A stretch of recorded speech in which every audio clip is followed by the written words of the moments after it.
O mercado detona o governo Lula. Você sabia que 90% do mercado reprova as políticas econômicas de Lula e Haddad? A situação está ficando insustentável, com previsões sombrias para 2025 e investimentos voando para fora do país. Quer entender os bastidores dessa rejeição esmagadora e o que isso significa para o futuro da economia brasileira? Não perca nosso vídeo completo no canal Politicós. Inscreva-se agora mesmo e junte-se aos primeiros 100 inscritos. Venha conferir análises exclusivas, dados impactantes e aquela visão que você não encontra em nenhum outro lugar. Veja agora o debate. Começando hoje pelo Cardoso. Cardoso, qual o motivo, na sua avaliação, dessa rejeição do mercado ao governo Lula? Olá, Basília, bem-vinda de volta ao programa. Olá, Caio. Eu acho que essa pesquisa já era esperada, porque houve uma insatisfação do mercado, chamado mercado, que a gente trata como se fosse um ser humano, né? Mas que é um conjunto de pessoas que defendem certos interesses no sistema financeiro. Uma rejeição do pacote do presidente Lula. Ou seja, boa parte destas pessoas, e elas também nos merecem o máximo respeito, mas parte de uma visão que eu denominaria de neoliberal, ou seja, uma visão que quer o Estado mínimo, que quer a mão do mercado a tudo regulando, e na medida em que um governo não siga estritamente essa receita, ele acaba sendo mal visto por este ser metafísico chamado mercado. A pesquisa foi feita imediatamente logo após o pacote e o pacote não foi bem visto, embora você saiba de agentes financeiros que digam, não, mas esse pacote também não é assim, não atende o que nós gostaríamos, mas ele não é assim ruim. Por quê? Na verdade, o governo mostra que faz cortes, porém o faz de uma maneira a não desarmar o Estado na arrecadação relativamente à promoção de políticas sociais. Se dependesse dos setores neoliberais, tudo seria resolvido sem a presença do Estado, sem programas sociais, a mão invisível do mercado se colocaria, que é o que aconteceu no desastre da sociedade capitalista no século XIX e no século XX, no seu início. É exatamente por isso que surgiu o Estado de Direito Democrático Social, que nasce fortemente depois da Segunda Guerra Mundial, especialmente na Alemanha, na Constituição de Bonn, onde você tem, então, o Estado sendo mais robusto para desenvolver políticas sociais, com o objetivo de reduzir a miséria e diminuir a distância entre ricos e pobres. O governo, obviamente, fez uma opção. Ele fez um corte também no imposto de renda, justamente para beneficiar aqueles que ganham menos, quer tributar os que ganham mais e, ao mesmo tempo, promove cortes para tentar alcançar uma situação de equilíbrio sem desarmar o Estado. Ora, isso não agrada muita gente. Tem gente que, se pudesse acabar com o Estado, acabava. Não acabar com o Estado, mas deixar o Estado só cuidando da segurança pública e da defesa do capital. Muita gente quer isso, e eu respeito essas pessoas, a opinião delas. O governo foi eleito com outro programa. O governo foi eleito com um programa social e, portanto, não se pode ter o mercado, evidentemente, impondo àquele que foi eleito a sua orientação. O que não quer dizer que o governo não deva dialogar com o mercado. Deve. A meu ver, deve dialogar, é um setor importante, tem que ouvir o mercado. Porém, o governo tem que seguir a sua orientação exatamente que levou a que ele ganhasse as eleições. E isto que acaba acontecendo com esse pacote, acho que não é possível que o governo Lula não esperasse uma reação do mercado. Quer dizer, qualquer um imaginaria que o mercado não se satisfez relativamente ao nível de cortes que foram feitos e relativamente à dimensão social que esse pacote tem. Vai contra esta visão que eu mencionei. Portanto, Basília, Caio, a meu ver, é uma situação esperada. Ao mesmo tempo que isso acontece hoje, nós vimos que logo no início do governo Lula havia uma péssima avaliação do que aconteceria. Aí ele foi subindo, agora volta. Eu acho que a tendência, pela estabilidade que o governo Lula vai dar na área da economia e pelos acertos que, acredito eu, irão deslanchar ainda mais no terceiro e quarto ano, a coisa se recupere. Não que o mercado vai concordar com as diretrizes do presidente Lula, porque, repito, há um problema ideológico de fundo. Mas, sem sombra de dúvida, acho que essa pesquisa tende a melhorar no futuro. Obrigada, Cardoso. Muito bom estar de volta com você e também com o Coppola. Coppola, inclusive, o mercado é esse ser inanimado, né? A gente não sabe muito bem o endereço dele, ou talvez sim, mas ele não tem um CPF apenas ou um CNPJ específico, mas ele é muito sensível. O mercado diz isso, o mercado diz aquilo, quase sempre é o mote de muitas das notícias e do que mexe, né, na política brasileira. Então, na sua avaliação, Por quê? Qual o motivo dessa rejeição do mercado ao governo Lula? E eu queria fazer um acréscimo. O Cardoso falou em estabilidade e acertos com uma visão de futuro. Você também está otimista, sim? Não tanto. Olá, Basília. Olá, doutor Zé Eduardo. Saudação à nossa audiência. Olha, só recapitulando alguns dados aqui. 90% do mercado reprova o governo Lula e 100% do mercado está pouco ou nada satisfeito com o pacote fiscal anunciado pelo ministro Tachad. O apelido pegou. Bom, endereçando a crítica aqui do meu estimado debatedor, quem é esse tal mercado que tanto rejeita as políticas do governo petista? São 105 agentes do setor financeiro, entre gestores de fundo de investimento, economistas, analistas e tomadores de decisão, que foram ouvidos pelo Instituto de Pesquisa Quest. Portanto, o mercado, nesse contexto, pelo menos, são alguns dos maiores especialistas do país em finanças privadas. É gente graúda que decide, que influencia para onde que flui a corrente de riqueza que circula pelo sistema financeiro nacional. Será que eles têm algum viés contra o lulopetismo?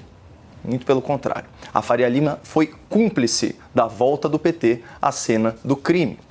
Comunicado do Banco Credit Suisse aos seus correntistas em 2022, aspas, se Lula for eleito, ele será pragmático, com aprovação de reformas e com algum avanço no processo de consolidação fiscal.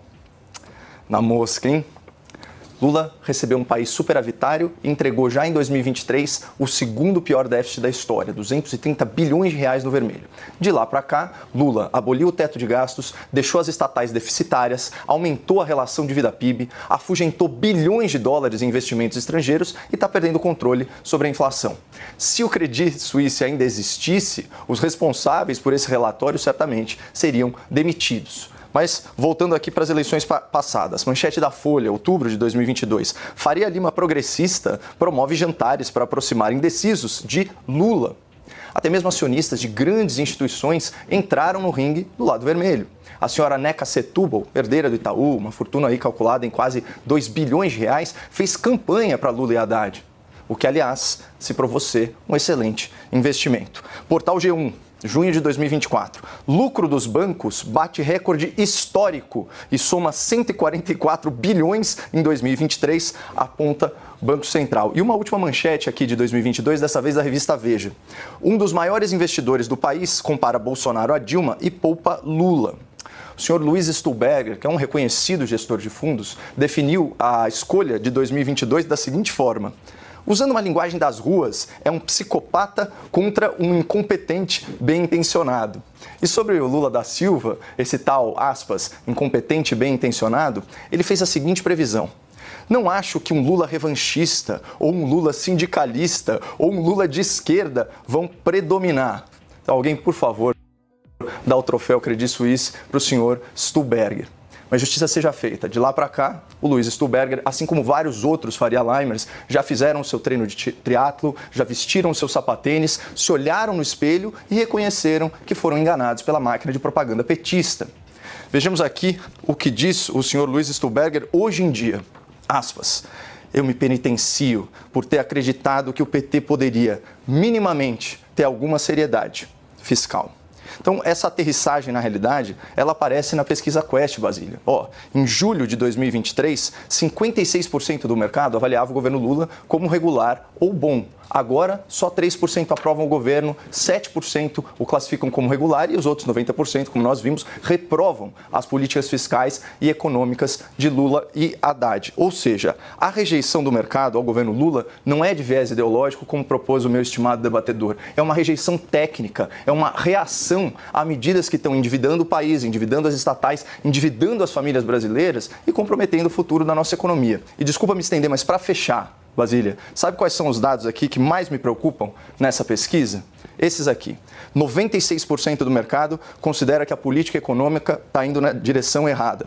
88% dos agentes econômicos acreditam que a economia brasileira vai piorar no ano que vem, 2025. E, finalmente, 67% dos entrevistados disseram que vão aumentar seus investimentos, mas lá no exterior.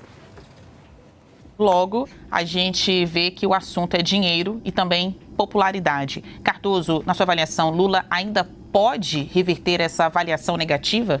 Pode e vai, mas primeiro uma observação. Eu, aqui minha divergência fraterna com o Caio, política econômica não é técnica só. Ela envolve dimensões técnicas, mas ela é valorativa. Ela passa por percepções e avaliações. Se não, por exemplo, nos marcos da sociedade capitalista, não haveria divergência entre Keynes e Hayek. São visões diferentes. São visões, análises diferentes. Envolvem técnicas, mas as técnicas elas são voltadas a um fim.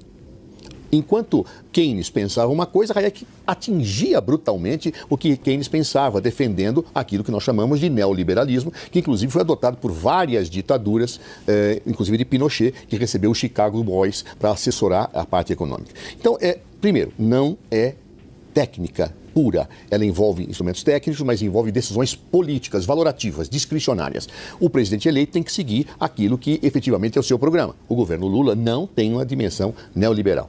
Mas várias pessoas do mercado votaram em Lula. Sim, e acho que o Caio foi muito feliz na lembrança. Não votaram com felicidade. O antagonismo que ele lembrou é psicopata versus incompetente. Eu prefiro o incompetente. Ou seja, você acha que eles gostavam do incompetente? Não. É que eles acham, essas pessoas que votaram no Lula do mercado, achavam que a democracia não podia sofrer mais abalos. Achavam que a democracia é o que dá estabilidade para as relações capitalistas. E Bolsonaro era uma ameaça, sim, como provou a prática depois que Lula ganhou, inclusive do dia 8, era uma ameaça golpista, uma ameaça permanente ao autoritarismo. Então essas pessoas, diante da insanidade, ou daquilo que o Caio chamou de psicopatia do Jair Bolsonaro, optaram por aquilo que eles não gostavam e chamavam de incompetência. Eu não usei essas palavras. Eu estava citando entre aspas. Você citou uma pessoa que usou isso. Então, por favor, o senhor Luiz Stuberger se referiu a Jair Bolsonaro como psicopata e se referiu a Lula da Silva como incompetente, bem-intencionado. Não são minhas palavras. Não são tuas palavras. Estou dizendo que você citou e lembrou muito bem. Tá certo? Citou que um Faria Limer, como você disse, que citou especificamente entre o psicopata e o incompetente. Claro, e essa tua lembrança, e é sobre ela que eu estou falando, não que você fale isso, tá? Objetivamente, ele entende que o Lula era incompetente. E a maior parte das pessoas dos Faria Limers entendiam isso, pelo menos nós sabemos. Só que eles optaram entre a situação de psicopatia que voltaria ao Brasil e a incompetência. É claro que eles não vão estar satisfeitos com Luiz Inácio Lula da Silva. É claro. Então, por quê? Porque eles querem um ideário neoliberal. Imagine, por exemplo, se tivesse um neoliberal disputando com o Lula. Votariam no neoliberal, sem sombra de dúvida. Claro, o problema é que, como disse a pessoa mencionada por Caio, eles entendiam que o Jair Bolsonaro tinha traços de psicopatia. Então, por isso, optaram em votar com a mão no nariz no Lula. Agora, eu acho que esse mercado tem que ser respeitado. Tem que ser respeitado, tem que ser dialogado. Agora, não pode ser emparedado o governo Lula ou nenhum governo pelo mercado. O mercado tem seus interesses, os interesses do lucro, os interesses da sua visão político-ideológica, porque, repito, não há política neutra, né, em nenhum lugar do mundo quando se fala de economia. Então, a meu ver, é muito claro. Lula entrou em baixa, o gráfico mostrava isso no governo, subiu depois, veja, entrou em baixa, hein? Tinha sido apoiado e entrou em baixa. Foi subindo depois do pacote que aprovou, agora caiu depois dessa situação. É da vida. O governo tem que dar atenção ao mercado, tem que dar. Porque o governo deve governar para o Brasil. Porém, muita cautela efetivamente nessa situação. Ou seja, há uma disputa político-ideológica, sim, por trás dessas posições. Entre altos e baixos, Coppola, Cardoso, a gente pode chegar aqui a um senso comum, né, de que o presidente Lula tem pecado em muitas declarações quando fala da economia, da Faria Limer, e tem respondido por isso. Não à toa o mercado em peso se manifestou negativamente quanto à conduta do governo atual. Isso tem muito a ver com o que Lula fala, até mais do que faz. Isso na avaliação de críticos da área econômica, empresários com quem a gente tanto conversa. Coppola, mesma pergunta para você. O presidente ainda pode reverter essa avaliação negativa? Essa avaliação negativa, Basília, ela é fruto de uma crise de credibilidade do governo perante o mercado. E isso é dificílimo de reverter. Dificílimo. É aquela história, a confiança, ela sobe de escada, mas ela desce de elevador, a desconfiança. Então, quando eu trago os dados que 96% dos agentes econômicos acreditam que a política econômica está direcionada no caminho errado, quando 88% desses agentes vêm com pessimismo o ano de 2025, imagina isso, né? A gente está falando aí de 9 em cada 10 gestores de fundo, financistas, economistas, analistas, 9 em cada 10 estão falando, olha, o ano que vem vai ser pior. E não que esse ano esteja extraordinário. Esse ano está artificialmente inflado por uma injeção de investimento público que foi contratado à custa de déficit, à custa de dívida. Então, o país contrai uma dívida, uma parte disso fica preso na máquina e ele vai e solta isso e pressiona, enfim, a demanda. E aí você tem o problema da inflação e nisso sobe os juros. é uma unanimidade entre os economistas que foram ouvidos que a taxa de juros permanecerá aí nos 2 dígitos e vai aumentar. Inclusive, a tendência, né, majoritária é que aumente 0,75 ponto percentual. Então, assim, o prognóstico é ruim. E ele não vem por causa de um viés ideológico. Na verdade, quando a gente vê, né, falando aí ainda do Luiz Stuhlberger, aquele que disse que o Bolsonaro era um psicopata, o fundo de investimento dele publicou o seguinte relatório, aspas, à época, em 2022, o Ministério da Economia, do ministro Paulo Guedes, ministro que entregou um país superavitário, com uma previdência mais justa, mais sustentável, com as estatais lucrativas, com o PIX, com mais de 7,5% de crescimento no último biênio, com mais de 5 milhões de empregos gerados só de CLT, apesar da pandemia. Enfim, ele diz o seguinte, o Ministério da Economia trabalha em marcha forçada para a destruição do teto de gastos. Foi a primeira medida do governo Lula, em parceria com o chefe do Executivo, à época o Bolsonaro, e demais da ala política e do Congresso. É a destruição completa da credibilidade do teto de gastos da Lei da Responsabilidade Fiscal, alterados para acomodar um volume extraordinário de gastos sob a esfarrapada desculpa de atender aos mais pobres com o Auxílio Brasil.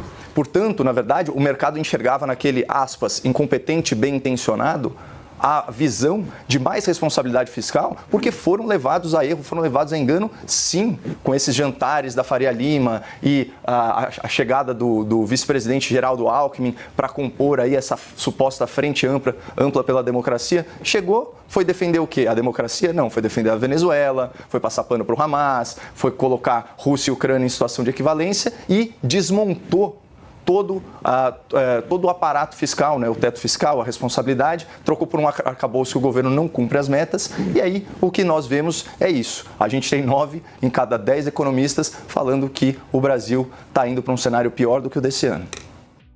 Após acompanhar este debate explosivo, fica evidente que a rejeição do mercado ao governo Lula não é mera questão de ideologia, mas sim uma resposta técnica e econômica à gestão atual.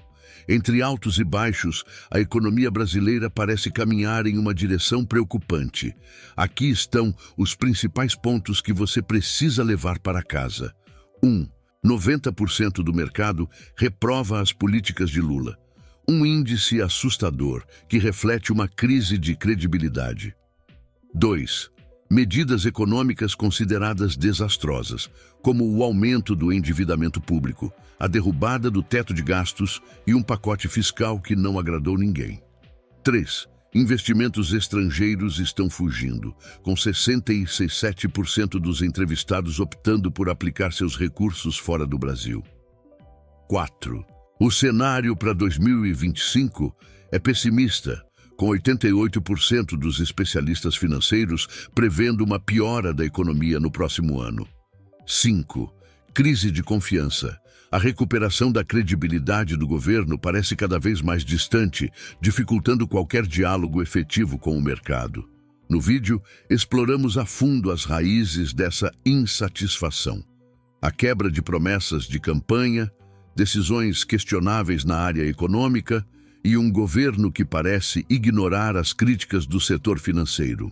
Mas será que ainda há tempo para reverter esse cenário? Agora é a sua vez de agir. Deixe seu comentário com a sua opinião sobre as políticas econômicas do governo atual. E não se esqueça de curtir, compartilhar e se inscrever no canal Politicos. Juntos, vamos continuar debatendo os rumos da política brasileira e mostrando o que realmente importa.